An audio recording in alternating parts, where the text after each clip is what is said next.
is IFBB Pro Troy Alves. You listen to Heavy Muscle Radio, the truth in bodybuilding.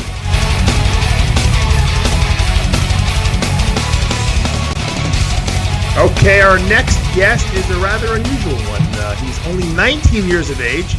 He is a diet advisor, guru, whatever you want to call it, of sorts online. He has a very strong following, and I thought it would be an interesting idea, especially after talking to Mike Pucinella a little bit, to get him on here and get some of his philosophies and his, theories about how to lose weight, how to put muscle on, because I'm always interested in how the youth of our country, of our nation, of our world, has, translated what we've kind of laid the foundation for before them. So without further ado, I'd like to welcome Ian McCarthy. Thank you, sir, for the opportunity to be here. Now, I noticed you're very strong on YouTube and Facebook, and you have a lot of opinions about how to best, manipulate, your diet and to look the way you want. Yes. And I guess, at 19, a lot of people would be asking the question of, how does a person of this age have so much insight or so much interest in this? And I think why don't you take us back to your childhood a little bit? I know you suffered with an eating disorder for a short period of time. Explain that to us. Yes, I was anorexic for a bit in early 2007. What led into that was it actually started off as just wanting to be healthier. And that this often does happen. Someone starts off just wanting to lose a bit of weight. And for some people, there seems to be an underlying tendency towards eating disorders. Right. I think it's actually strongly genetic. My grandmother was anorexic at one point. My mother tends toward it, sort of, not recently, but in her youth also. And I see that often in families, generation after generation. So for whatever reason, in my case, it ultimately expressed itself as an eating disorder. Now, you were thin to begin with. Yes, the thing was, I lived in Paris. We didn't own a car, so I had to walk everywhere anyway.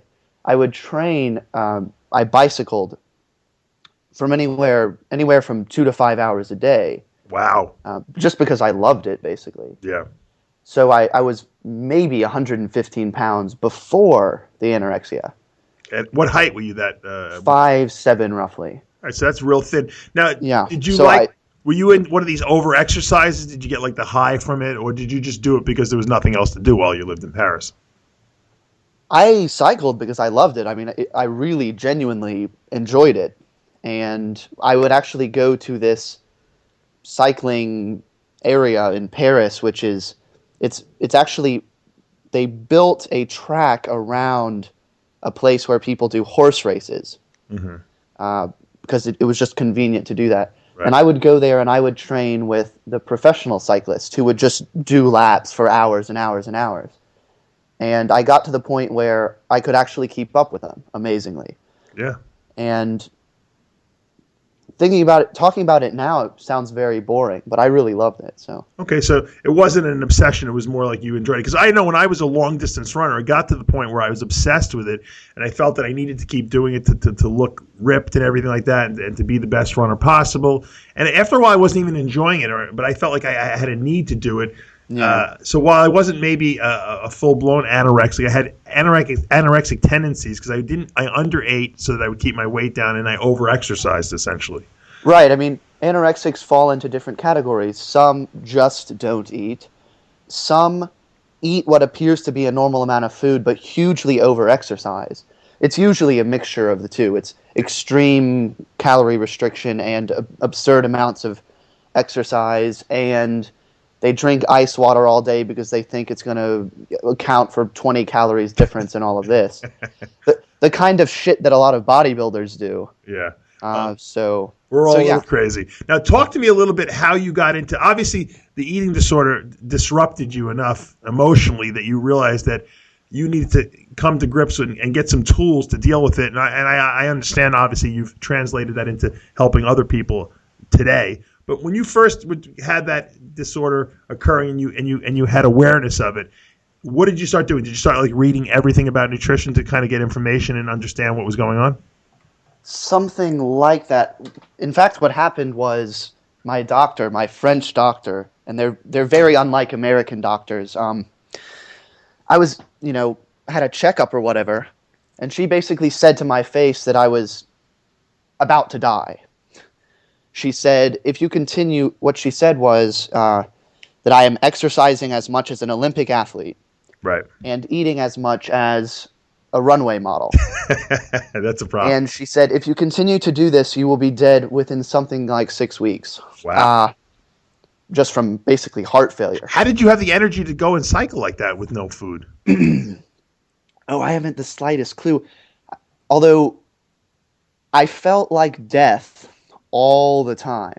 I could hardly just walk around. But somehow, this is and really any anorexic will tell you this, when the obsession is strong enough, you always manage to get the exercise done. Yeah. So you may be so lean and so emaciated and so underfed that you can't get an erection, but you can still go bike for 3 hours. It's really creepy, actually, thinking about it. No, I can retrospect. relate to it to a certain degree because of the excessive running I was doing, and I know what you mean. Yeah. You're just exhausted every other time except when you're actually out there performing. So what was the first step in your, I guess, recovery or your understanding? Because it seems like you kind of did what I did. I went from running and being almost borderline anorexic to saying to myself, all right, I'm done with this. I've had enough of it. Now I'm going to try to pack on muscle because I want to at least look good and feel good. I read a lot of magazines. I read some books. And I started increasing my protein intake, and is that pretty much what happened to you? Because I mean, you've obviously developed some rules that you kind of live by, and they're slightly different than other people's rules. Yes. Explain. Well, the physical aspect of anorexia is a symptom. The problem is psychological. So it's very important to deal with the underlying psychological issues before you, in fact, talk about the physicality.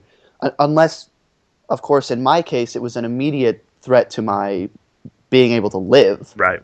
So that's why in some cases like that, you have to really forcefully refeed the person. But ultimately, what's going to get someone healthy is dealing with the psychological issue. Right. In my case, I actually think what it was my best friend had left Paris the previous school year, and then I had two other very close friends who both got very heavily into drugs, and they were no longer my friends. They were just totally different people. And I think the sense of loss of control was what led to the anorexia, because it's a combination of sort of obsessive compulsive disorder, self-hatred, all of these things. Yeah, I hear So that. what I did immediately, in fact, was left Paris for a bit and got away from that problem and just started eating again. It was kind of strange. It just was an overnight shift. The bodybuilding thing, the muscle gain thing, came quite a bit later. Came probably about 8 months later. How much do you weigh now? I'm 185 right now, and I'm 5'9". So you gained 70 pounds of muscle. Yeah, at my heaviest, I was actually 230. Oh, wow. So if I do sort of rough calculations, at one point, yeah, I gained about 70 pounds of lean body mass. And of course, some amount of fat, but I mean, I needed it. So Sure. Now, give me your approach. Give me, in a nutshell, what's your ideas behind the best way to build muscle and to lose body fat? even phrasing it like that makes it sound like I have something to sell. I mean, no, you have. Look, I've looked at your videos online. I read. You're a big believer in macronutrients, figuring out how much protein you need versus carbs versus fats. Who isn't a believer in that? Well, if you are, then you're an idiot. I agree with you, 100%. But how do you apply those? Because I think you have some slightly different principles about how you apply these macros. You don't believe that they should be that they necessarily need to be taken in multiple feedings throughout the day. You also believe that a carbohydrate's a carbohydrate, a piece of protein's protein, a fat's a fat. You don't believe that you need to differentiate between the two. Am I being accurate here in depicting this? No, you're being a bit reductionist. It is of course, not correct to say all forms of dietary fat are the same, all forms of dietary protein are the same, and so forth. But Right. the important point to make is that the typical approach of the bodybuilder of saying this category of foods is good. So these are clean and these are dirty. Right. This is not a correct view, in my opinion, obviously. Okay. I would rather talk about foods as sources of different kinds of macro and micronutrients. Let's take fats since you brought it up. For Sure. instance. This is your thing, isn't it? Fats. I'm a big advocate of fats. I don't believe people taking enough fats in their diet, and I learned this when I was a runner too. I just think everyone is so afraid of fat in this society because they think in their mind it's going to make them fat when in fact we know it's the carbohydrates that will make them fat. How much fat do you advocate a person takes in per day based on their body weight? Well, it depends on the person, but the easiest starting point is about 0.5 gram of dietary fat per pound of body weight per day. I agree 100%. That is a good starting point for most people of both sexes. Of course, someone, if they're have a really low total daily energy expenditure and they're trying to get in contest shape. What is that? Contest shape. They may have to go lower than that. A lot of people probably will. And if someone's wanting to gain, they can go higher than that. All right, well, what kind of fats will you advocate that they take in then? I mean, what do you think is or is it important at all in your? Well, hydrogenated fats need to be totally removed if possible, kept as low as one can. Which are trans fats, yeah.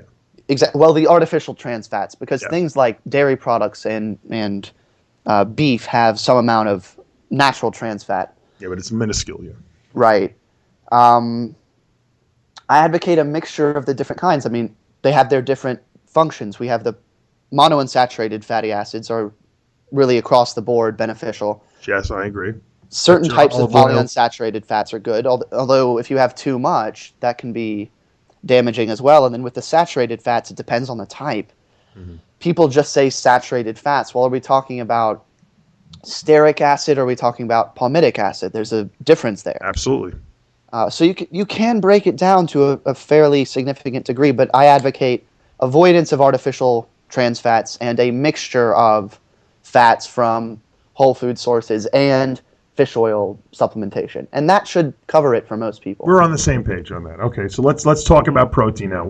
Sure. What do you advocate as far as protein goes? The sort of standard recommendation has been 1 gram per pound of body weight per day. Yeah. Although it's looking like the research actually goes with lower numbers than that. Mm-hmm. Something like 0.8 or 0.82 grams per pound of body weight per day. Right. That would be some kind of a starting point. Okay. 0.8 to 1 gram. People can go higher if they want, but frankly, I think protein is overrated by bodybuilders. Bodybuilders are obsessed with protein. Yeah. So it's not that it is doesn't have its uses. Well, I think your recommendations was a rather high protein intake. If you would talk to a physician, they would say, "Oh, that's a high protein intake." So I think physicians in general, and you would know this given that you went to medical school, don't know anything about nutrition. It's appalling how little they know. So, yeah, I mean, what is the RDA for protein? 45 grams a day? I mean, come on. Yeah. All right, so you agree that the bodybuilders and athletes in general need a higher protein intake. What sources of protein do you recommend normally? Well, high-quality sources. Because, like I said, it's a bit reductionist to say protein is protein, but given that, gelatin is protein, but what does the amino acid profile look like? So you recommend animal sources, since animal sources of protein and dairy have a high leucine content, which we know is usually necessary for building muscle. Yeah, anything that has a good amino acid profile. So that's whey protein, fish, eggs, really any meat. I'm not like emotionally wedded to meat consumption. So someone can succeed as a bodybuilder without meat. Right, I agree. I agree. Because we have things like whey protein. So. Okay, so you would say that maybe the plant sources of protein are not probably your best source of protein for bodybuilders. Yeah, I think it would. I don't know anyone who would say that that rice is a great source of Right. protein for Or soy. Well, bodybuilders. some people would use soy, but a lot of bodybuilders would stay away from that normally just because it doesn't have a complete, the high leucine content, the high branched chain amino acids. Yeah, I think soy is somewhere in between in terms of amino acid profile quality. It's not as bad as some things, but it's not fantastic either. It would be all right in moderation, but I wouldn't see any point in using soy protein isolate over a whey protein. Right. Okay, and so let's go to carbohydrates now. What would your recommend?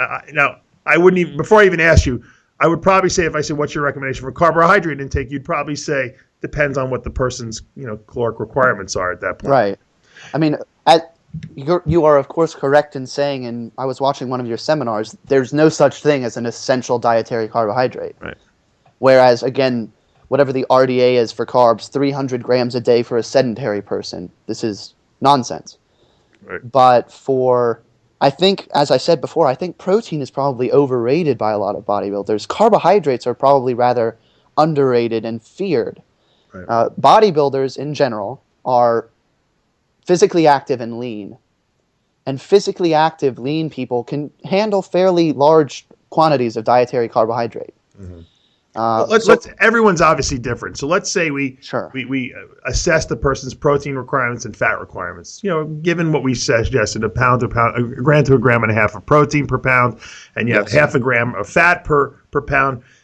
Carbohydrates obviously would be the extra ingredient for energy. And let's assume we established that they need, say, 300 grams of carbohydrates a day. Okay, what would be your suggestions for the best sources of carbohydrates that these bodybuilders should use? Well, they need fiber, first of all. Absolutely, 100%. And how much they need, again, the RDA is something like 24 grams, which is quite low. I think 50 to 70 grams is a good recommendation for bodybuilders. And people say, well, that sounds like a ton. It's actually quite easy to hit, given how much food bodybuilders tend to eat. Right.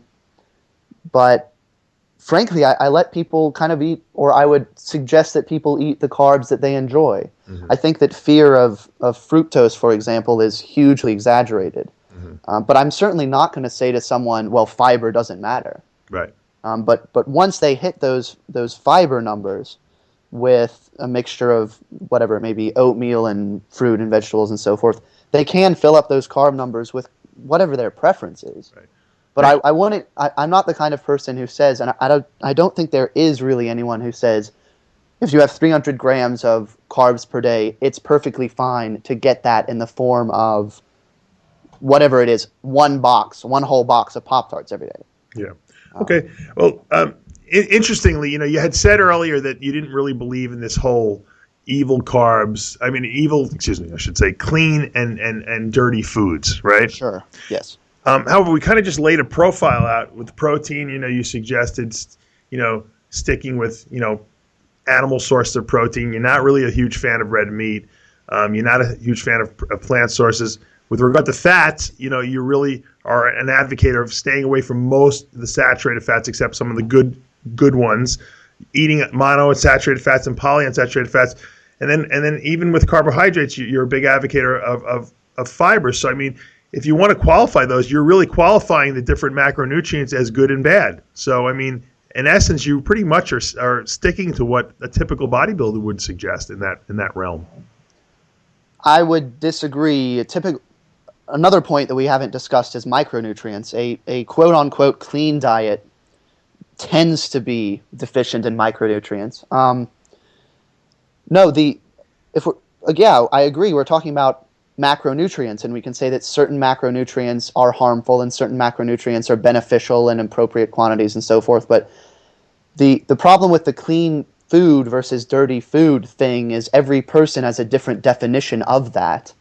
I've had people tell me that whole eggs are dirty because they contain saturated fat. Well, that's bullshit. Yeah, I agree with that. But there is a scientific definition of clean and dirty foods. While the street bodybuilder who might not agree with what we're saying here might be wrong in that sense. I mean, there is good and bad carbs, good and bad protein, and good and bad fats. I mean, you've qualified them yourself.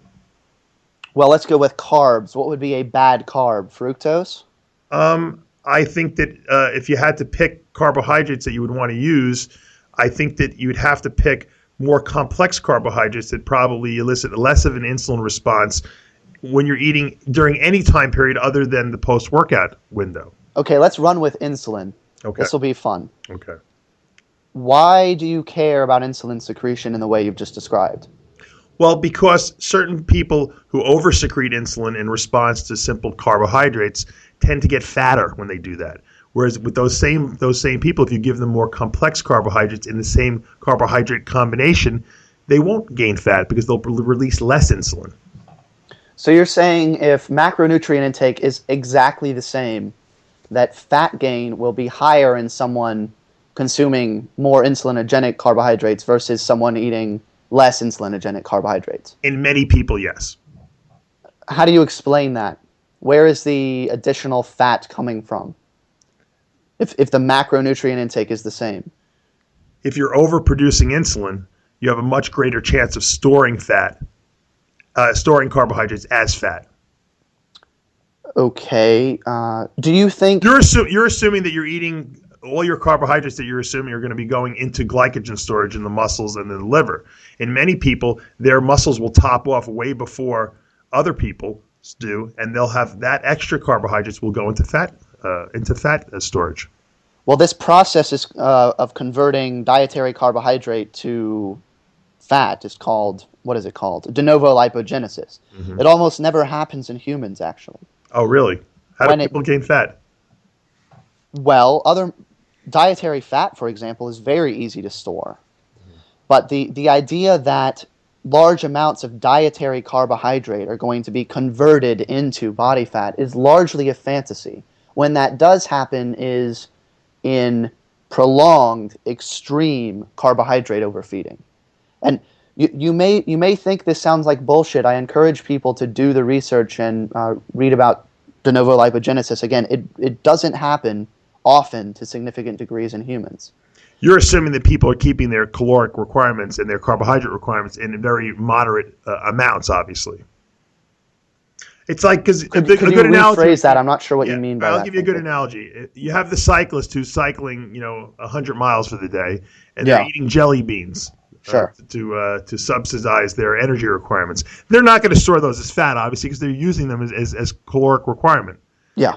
Whereas the bodybuilder who's sitting home eating 6-7 times a day and is eating 500 grams of carbohydrates, if they eat 500 grams of sugar, they're definitely going to gain body fat, as opposed to if they ate 500 grams of a complex carbohydrate that had a higher fiber content, they wouldn't be gaining body fat from that. And I've seen it firsthand, and I see many studies to prove that.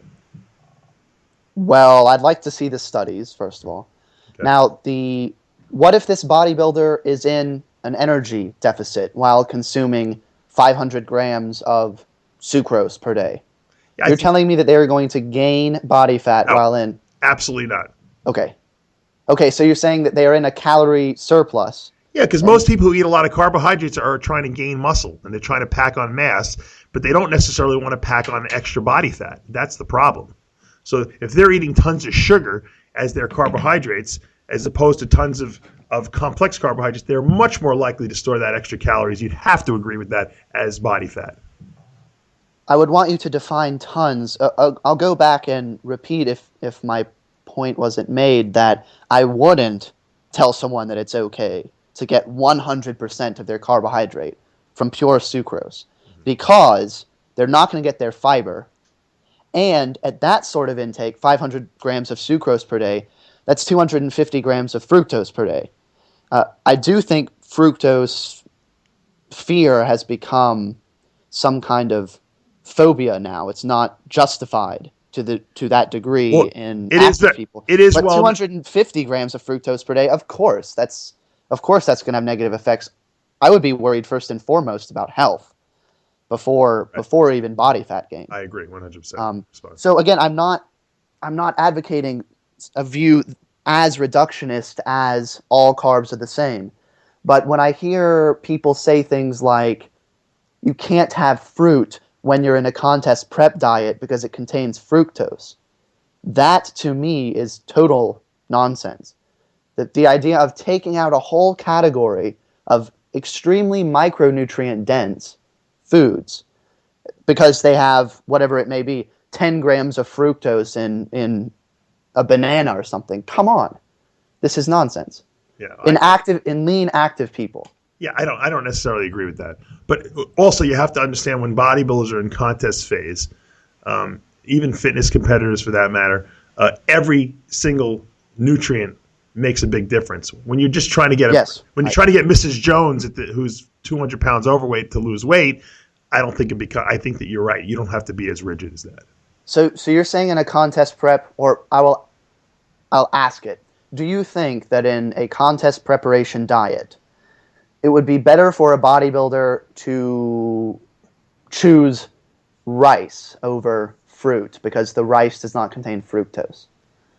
Keep in mind, rice has almost nothing in terms of micronutrients. Well, I think white rice is probably just as bad as fruit. I think but brown rice, which has some fiber in it, would probably be a better choice. That would be what I would pick. Why would you say that white rice would be as bad as fruit, given that its fructose content is nil? Well, I'm saying I think its glycemic index is very high. I'm I'm very negative against fructose. But like you said, if you're going to take is 10 grams of fructose from fruit going to screw you up? Probably not. But I think that most people don't just take 10 grams in, and I think that's the problem. Well, I'd agree. I advocate, of course, moderation. You just mentioned the glycemic index. My question would be, why do you care about the glycemic index? Actually, here's the question. Do you know how the glycemic index of a food is determined? If we say glucose, D-glucose, dextrose powder, is it dextrose powder or is it sucrose that has a value of 100 on the glycemic index scale? I don't recall. I know the glycemic index is very arbitrary only because if you mix it with fats and proteins, it changes the whole. Yeah, exactly. So why would you give a shit then? That's the question. Well, if you're going to consume your carbohydrates with fats and protein and all this, it goes immediately out the window. I love to debate, so I'm enjoying this conversation. But the truth is that when you're giving a bodybuilder a limited amount of carbohydrates to use during a contest prep, let's say they're taking in 50 grams of protein and 15 grams of fat for that meal, and then they're going to eat 35 grams of carbohydrates. You want to give a body a carbohydrate that's going to at least have some sustenance effect on their body. If you give them some oatmeal or some brown rice, a low glycemic carb, you're going to get a very low insulin release, and quantitatively it'll be the same over the long period of time, but the carbs will trickle in and they'll provide a more sustained energy release for the next 2 hours or 3 hours before their next feeding, as opposed to eating sugar, which is going to give you this huge insulin surge. The blood sugar is going to drop rapidly, and the person's going to feel like crap an hour after they just ate that meal. That's what I'm against. There's a lot to get at there. Let's see. First of all, I wouldn't recommend that someone, if they have 35 grams of carbs to get in that meal, I'm not going to tell them to consume sucrose. No one would want to anyway, so frankly, it's a bullshit example. Well, you're telling me they can eat Pop-Tarts. What if we give them some 35 grams of Pop-Tarts to eat?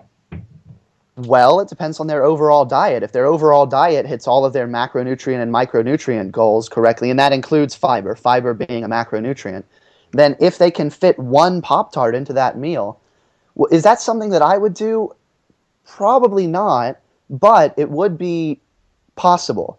So my point is, Ian, is really what it amounts to here is that I know what you're saying. You're trying to say, look, it's not that important to be that rigid. And, probably for a person who might be an obsessive compulsive type eater, it probably wouldn't be a good idea to be that rigid. But you are saying that it definitely would help, and be easier and give a better nutrient profile to try to eat some of these more complex carbs and not eat these sugars. Wouldn't you agree with that statement? What, as an absolute statement, you should... From a health standpoint, and from a performance standpoint. One Pop-Tart is not going to have any measurable effect on someone's health. We're not really arguing about one Pop-Tart. We're arguing about, giving complex carbs versus, non-complex carbs in a situation where a bodybuilder is on a limited carbohydrate intake anyway during the day. There are a lot of assumptions being made here. I'll say slides from one point to another that need to be pointed out. First of all, the insulin index and the glycemic index are not the same. Whey protein, for example, is actually almost all protein sources significantly insulinogenic. by themselves. Well, if you combine this has been demonstrated in research. Granted, we're on a radio show, I can't show you, but when whey protein is combined with carbohydrates, the whey protein increases the insulin response to the carbs. So that's something to be pointed out. With regard to the glycemic index, you've already said that when you add protein and or fat and or fiber, glycemic index changes, goes down significantly. Right. So I don't think that's of much significance. Another thing worth pointing out, again, when we're dealing with active, lean people, they tend to respond to carbohydrates well. They dispose of them very efficiently. So the idea that, let's take someone in a fasted state without any protein, without any fat, and we just give them one Pop-Tart. The idea that one Pop-Tart is going to cause this huge surge of insulin and that's not a relevant analogy, because it's not a real world analogy. You're taking someone who's fasting. That's not. Yeah, but this is an analogy that is in your favor, or it should be. Someone fasted, not consuming a protein source, not consuming fat, just a Pop-Tart on its own. The idea that giving a Pop-Tart in that way to a lean, active person is going to cause a big surge of insulin, their blood sugar is going to go through the roof, and then they're going to crash out and be shaking from hypoglycemia. This is a total fantasy. It's just complete fantasy. Basically what we're talking here is some sort of pre-diabetic response to carbohydrates. You almost never see this in people, I'll keep saying this, that are lean and physically active. Yeah, well, I don't know if I agree with that, but that's hard to debate at this point. But I will say one thing. What is the rate? What percentage of Olympic athletes have type 2 diabetes? I don't know the studies. I don't know the statistics. So. You're not going to get type 2 diabetes from eating one Pop-Tart. Let's go back to real world though, because we can debate the theoretical and the scientific and the biochemistry all we want, but it all boils down to real world experience at some point. And the bottom line is, I've worked with many women, bodybuilders, fitness competitors, bikini competitors. I've probably done thousands and thousands of diets over the last 20 years, and I can tell you this: maybe 1% of those women could eat one Pop-Tart a day and lose weight.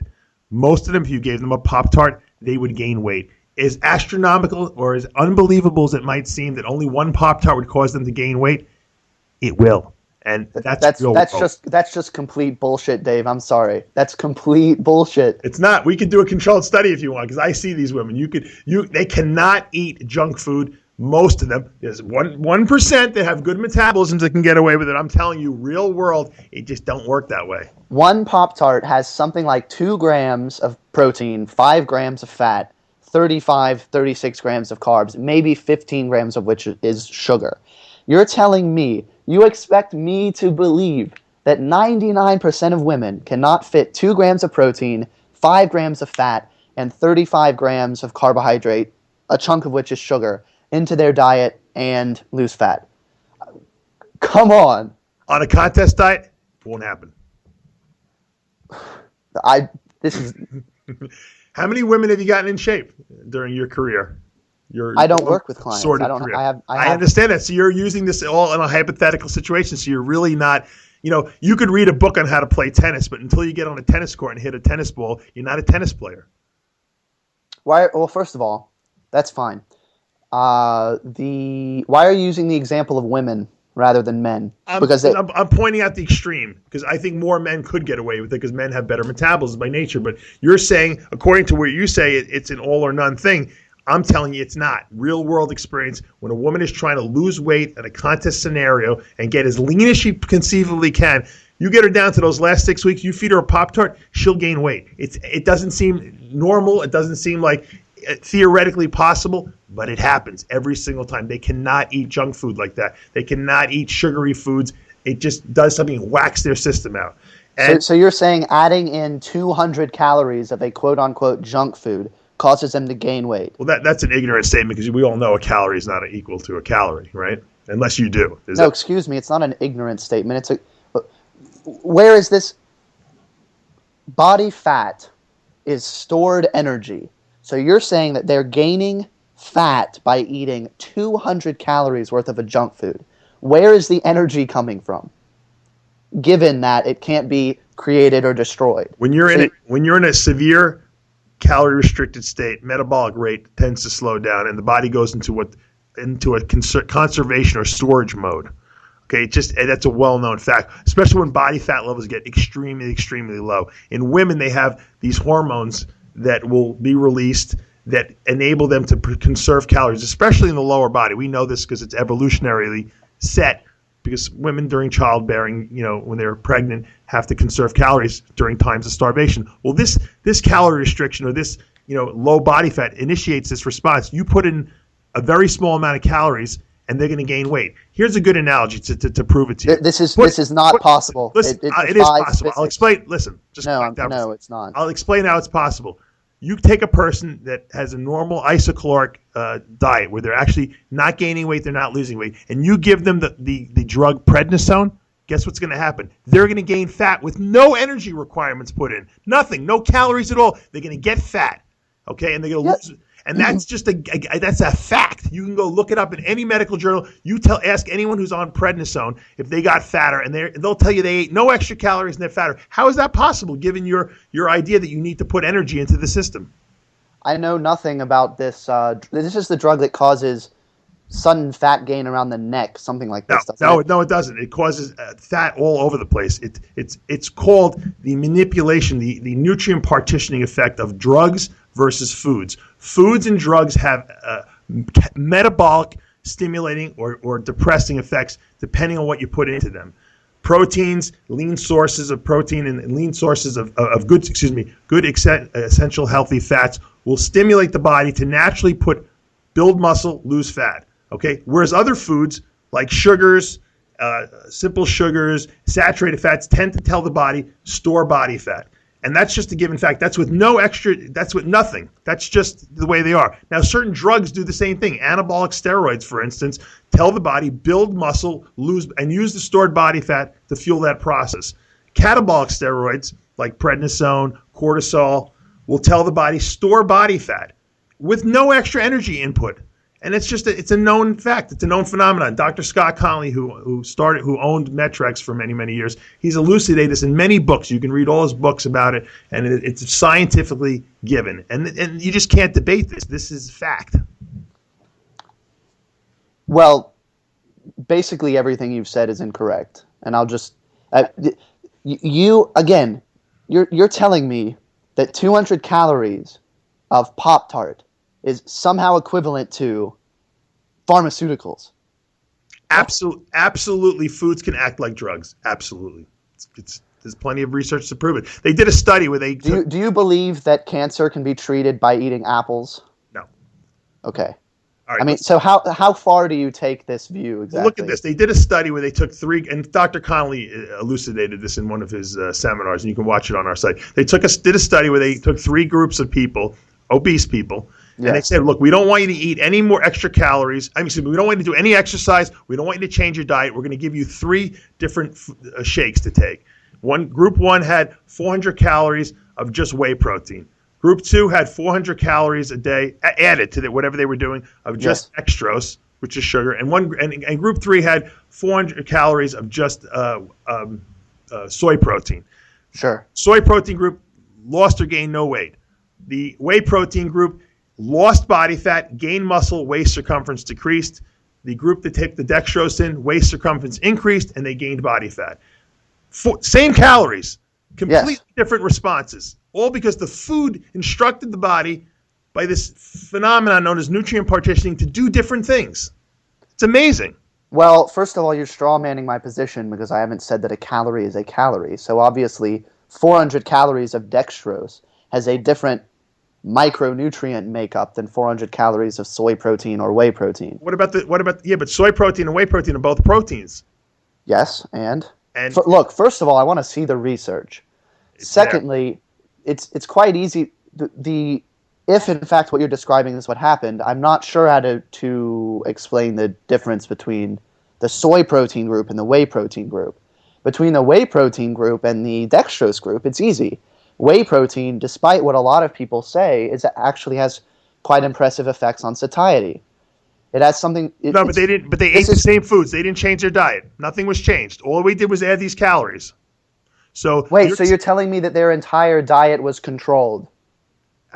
They did not change any of their eating habits.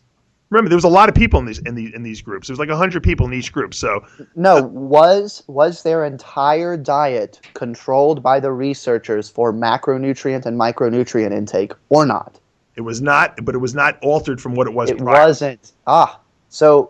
Well, how can you say that? If their food intake wasn't controlled, then how can you say it wasn't altered? Yeah, well, it's impossible to say, but when you have a statistical analysis and it shows this is a statistical significance, you have to assume there's a trend here. The point is, look. No, I'm not saying there isn't a trend. I think that 90% of what you're saying is accurate, but I think that you're neglecting the nutrient partitioning effect of foods and drugs. So you can't say that sugar is necessarily good for everyone, because in everyone's body it's going to respond differently. It's going to cause a different metabolic response to what they're doing. So while it sounds in theory correct, it doesn't occur in reality, and that's why I use the fact that I've trained a lot of people and I've seen this empirically. I've watched this occur, and you can't really apply theory to reality. You have to. You act as if that these are concepts that I have invented, while jacking off in my bedroom. I mean, come on. Some of the best. Actually, excuse me. There's a gentleman named Dusty Hanshaw. Do you know Dusty Hanshaw? I know him very well. Okay. Tell me about his contest prep diet. He works with Chris Aceto for all. I don't know what exactly. Yes. So his contest. Do you hear an echo? No. I'm sorry. I hear myself. Oh, you do?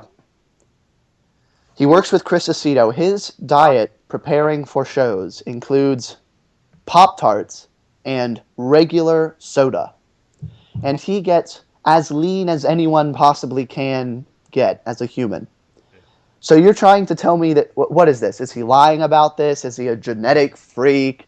Some exception to this rule? Ian, when I dieted, I used to eat McDonald's every day because I was a genetic freak. And there's a lot of genetic freaks out there. Well, that's easy. That's easy. Come on. What's easy? So basically what you say is it's impossible to get contest lean eating Pop-Tarts. Oh, well, unless you're a genetic freak then. Absolutely. So basic physical laws only apply to genetic freaks. No, exceptional laws, which you're showing me here, only apply to genetic freaks, because I told you, take 100 women, 99 of them, you give them a Pop-Tart, they're going to gain weight. Not even just stay the same, they're going to gain weight. Once again, because of this nutrient partitioning effect of foods. You have to take that into account. Also, you got to take into account. This sounds like Atkins in his original bullshit book that he published in the 70s or whatever it was, in which he claimed explicitly that it's possible to lose weight while consuming 5,000 to 7,000 calories per day if you don't consume any dietary carbohydrates. Mm-hmm. Well, now, you'll notice that he took that out of the republishing of the book, which happened in the late 90s or early 2000s, because I suppose it was pointed out to him by enough people that, excuse me, this isn't possible. You've invented this story. Right. Well, so, I don't agree with that, but what I do agree with is that when. But it's the same concept. It's not. No, it's not. You're twisting my words. You're not listening to what I'm saying. What I'm telling you is that we are in agreement with the foods we believe macronutrient-wise people need to eat. However, you're saying that certain things are acceptable, and I'm telling you that real world they're not, and I'm telling you why they're not real world. It doesn't make sense logically, but there is an undefinable effect that food has on the person's metabolic rate that's unmeasurable, and every person is different. Just like when you give, and I know I'm going to come back to the same analogy. Just like when you give a person prednisone because you have to suppress their immune system because they have rheumatic fever, rheumatoid arthritis or something like that, they'll gain weight just by taking the drug, not changing any caloric needs that they have. The same caloric intake, and they gain weight, and they gain terrible weight. They gain body fat. Okay, right. It doesn't make sense because the calories are the same. You're changing the effect, the hormonal effect on the body. And it's just a phenomenon that does exist.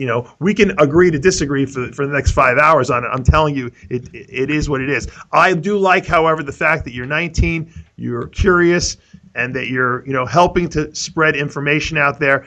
All I'm telling you, and I thought I was probably the same when I was your age. I thought I knew everything. You got to keep an open mind because there's a lot of undefinable variables that go along with diet and how people respond to foods, proteins, fats, carbohydrates that you might not see in the books or you might not see in theory in the studies. You have to kind of go to the athletes, the elite level athletes that are actually doing these diets and witness what's going on when you feed them these various foods. Well, note, ladies and gentlemen, the subtle condescension that's seeping in here now. I love this. It's always, well, you're young, you think you know everything, keep an open... Look, I'm open-minded. If you can present real evidence or an argument for your position, that's fine. But basically what you're saying is, introduce a Pop-Tart to someone's diet, something magical happens. And this accusation that this is all some theory is not correct either. I can name for you top-level natural bodybuilders, professionals that do this. Ryan Doris, he's probably one of the top 3 natural bodybuilders in the world, told me in an interview in person that he eats Pop-Tarts. Okay, let me stop. I want to just ask you a question. He's one of the top 3 world-level natural bodybuilders. You don't think that puts him in an elite level of genetic separation from the rest of the population, that he could actually add that much muscle naturally and get that lean and be a champion? He is a genetic freak. Show me the low level, natural bodybuilder that can get ripped or can get put on muscle given the eating Pop-Tarts, and you won't find them. Doesn't exist. That's just not correct. That's empirically incorrect. Okay. You ask Lane Norton, ask any of the coaches of the group called 3D Muscle Journey out in California. If you combine those two people, you're talking about thousands of clients, some amount of hundreds of them that get contest lean eating shit like popcorn, Pop-Tarts. We're not talking cheat meals once a week. Are you talking every day? No, I'm not talking cheat meals. I'm talking about quote-unquote junk foods that are integrated into someone's diet within their macronutrient and micronutrient needs. Okay. There's a guy named Matt Ogus. You can find him on YouTube. He has hundreds and hundreds of videos, about 80,000 subscribers. He's competing to no kind of a genetic freak, in my view, competing to win a natural pro card this coming summer. And his diet is ice cream, granola bars, things like this, and gets absolutely shredded. Okay. So you can say, well, this is just anyone who gets lean eating Pop-Tarts is a genetic freak, but it's important to note that this is an unfalsifiable position. Your position is not one that can be demonstrated to be wrong by anyone, and views like that can't really be taken seriously, to be honest. Well, because you've just asserted it. And anytime anyone tries to challenge it, you simply alter your position a little bit so that it can never be demonstrated as false. No, that's not true. I think I just have a couple thousand clients that can kind of attest to the fact that what I'm saying is true. And not just me, but other trainers that will attest to the same thing that they've witnessed real time. And once again, you'll always find the exceptions to the rule. So if you point out the exceptions to the rule, you're really not doing justice to the rest of the population out there who is listening and trying to garnish information of how to, go along their own route and getting into the best shape of their life. But you're saying that every single person that can lose fat while eating Pop-Tarts is a genetic freak. No, that's not true. We're talking about elite level or people who are at an elite level of athleticism that are trying to accomplish body fat. That are trying to get into the best shape of their life for competition. We're not talking about, once again, the typical guy who comes to you who wants to lose 50 pounds because they're 50 pounds overweight. So, but you just said 5 or 10 minutes ago that 99% of women, if you give them a Pop-Tart, they'll gain weight. You're only talking about shredded women now. No. Women, the reason I pointed out women, because women have a much different metabolic makeup than men do, and they will have way problems. Whereas some men can get away with that, who are just grossly overweight, that are just trying to cut back. If you restrict their calories and you keep their macronutrients into the right proportion. It's when you get that into that level where you want to get rid of that last bit of stored body fat, and the body's just holding on for dear life, and it can't get rid of it. That's where you're going to run into problems. And I've seen it innumerable times. Now, I don't want to continue debating this, but I do want to say I'm very impressed with the fact that you have such a passion for what you're doing. You're putting out a lot of great stuff, and making people think, and that's really what it's all about. You have your own YouTube page, Lifting for Life. You have your own Facebook page, No Bullshit Bodybuilding. And I implore people to investigate what you're saying and your theories, because they may apply and help some people who have eating disorders, people who are trying to get in contest shape, people just want to look their best and feel good. I believe that you're doing a good thing, Ian, and I want to thank you for coming on the show today and debating me and giving your ideas and standing up to me. And that's what it's all about. We all learn from debate and from revisiting or visiting new ideas that are put out there. So thank you for that. Well, I'd like to do this again, as we've hardly started, but we can. You come up with some topics you want to talk about. You present them to me. We'll definitely do it again. I love talking to you. I'll leave you with this. I would like you to think about what it is within a Pop-Tart that has these effects, and if you don't have an answer for me now, hopefully you'll have one at some point. I will promise you I will meditate on it tonight. Yes. I will ask for guidance from the spirit entities of while eating boiled chicken breast. That's very. No, I don't eat. I'll do it while having a nice ice cream sundae with Aaron Singerman, and we'll come up with what we think, and we'll discuss it again. Thank you, Ian McCarthy, for calling in. Check out his YouTube page at Lifting for Life and his Facebook page, No Bullshit Bodybuilding. We're going to go to a commercial break. We'll be back in 2 minutes.